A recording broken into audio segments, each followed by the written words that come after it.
When J.D. Vance aligned himself with Donald Trump, he committed to following his lead into some of the most outlandish debates imaginable. In a recent development, he has engaged in a contentious dispute with Democratic vice presidential nominee Tim Walz regarding military service, a confrontation that is likely to become a significant political and social misstep. Although J.D. Vance is a Yale graduate, suggesting he possesses some level of intelligence, his recent actions have been rather misguided. As a veteran who served in Iraq, he undoubtedly holds respect for all military personnel, yet he seems to lack the self-awareness of serving under someone who avoided the draft.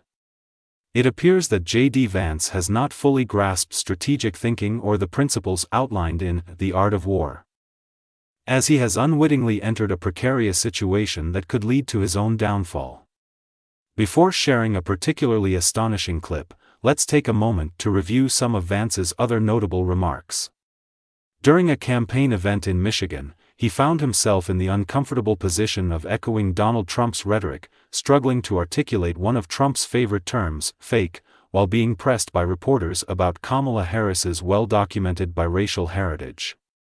President Trump made some attacks on Vice President Harris's biracial heritage. You're married to an Indian American woman. You have biracial children. How do you explain his attacks, and what is your reaction to his attacks as a father of biracial children? Yes, sir. So I am the father of biracial children. Actually, my wife is here today. My kids are back home with my aunt today. And look, I was not bothered at all by what President Trump said, and I didn't take it as an attack on Kamala Harris's biracial background at all. What I took it as was an attack on Kamala Harris being a chameleon. She pretends to be one thing when she's in front of one audience. She pretends to be something else when she's in front of another audience. And I think he was observing the basic foundational reality that Kamala Harris pretends to be something different depending on which audience she's speaking to. Donald Trump said something very simple, totally inoffensive, but frankly, obviously true to me, which is that Kamala Harris is a chameleon. She's a fake, and the American people have to look at her record if we actually want to know how she stands on the issues, because her words simply can't be trusted. Sir. How can you fake your race?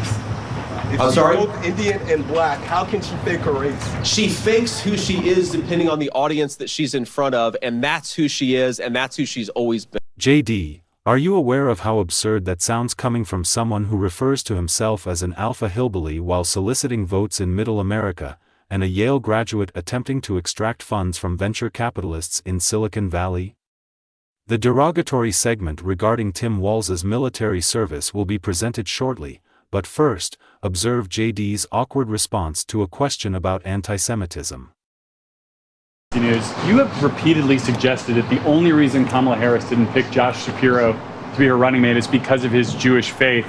Do you have any evidence to support that assertion, that a person who's married to a Jewish man is somehow anti-Semitic or bowing to anti-Semites? Well, I reject the premise of the question. I did not say that that was the only reason that Kamala Harris didn't choose Josh Shapiro. It appears that Josh did not make a selection.